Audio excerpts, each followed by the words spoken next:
पक्ष आणि चिन्ह आणि नागालँड संबंधीचं मॅटर आज आहे. कोर्ट नंबर 4 आज फक्त 2:30 वाजेपर्यंत बसणार आहे. 1 ते 2 लंच असतं. मॅटर 52 नंबरला आहे, 52 आणि 52.1. त्यामुळे पोचण्याची शक्यता कमी आहे आणि जरी पोचलं तरी काही इफेक्टिव्ह हिअरिंग होणार नाही आहे. त्यामुळे ह्याच्यात तारीख मिळण्याची दाट शक्यता आहे. फक्त या पक्ष आणि चिन्हासंबंधी मार्चमध्ये दादांना सांगितलं होतं तुम्ही पवारसाहेबांच्या पिटिशनवर रिप्लाय फाईल करा 4 आठवड्याच्या आत. आता 4-5 महिने झाले तरी दादांनी रिप्लाय फाईल गेला नाही आहे. साहजिक त्यांचं लीगल स्ट्रॅटेजी तीच आहे की हे मॅटर लांबवायचं आहे. तो कोर्ट त्याच्यावर आज काय म्हणतं ते पण आपल्याला बघावं लागेल. तारीख पडण्याची दाट शक्यता आहे, पण आपण बघू काय होतं ते.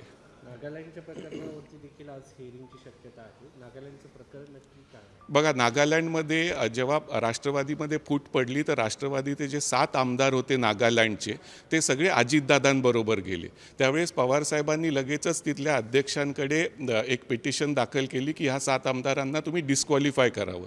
त्याच्यावर 6-7 महिने तिथल्या अध्यक्षांनी काहीच केलं नाही आणि जसं इलेक्शन कमिशननी दादांच्या बाजूंनी निर्णय दिला पक्ष आणि चिन्ह, नागालँडच्या अध्यक्षांनी सांगितलं पक्ष हा अजितदादांकडे आहे त्यामुळं ह्या आमदारांना मी डिस्क्वालिफाय करू शकत नाही. त्याच्याविरुद्ध पवारसाहेब इथे आले होते. मागच्या आठवड्यात या मॅटरमध्ये नोटीस इश्यू झाली आणि त्यावेळेसच सांगण्यात आलं की हे मॅटर पक्ष आणि चिन्ह बरोबरच ऐकलं जाईल. आता ह्याच्यात शनिवारी तारीख आली होती 23 जुलै पक्ष आणि चिन्ह आणि नागालँडची, पण काल पवारसाहेबांच्या वकिलांनी स्पेशल रिक्वेस्ट करून मेन्शन करून हे मॅटर आज बोर्डावर लावून घेतलं आहे.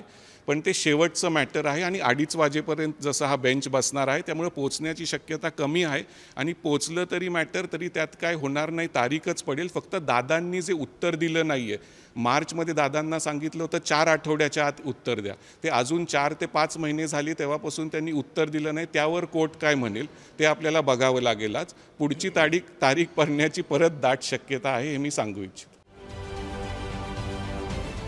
महाराष्ट्रातील सर्व बातम्यांचे विश्वासार्ह व्यासपीठ,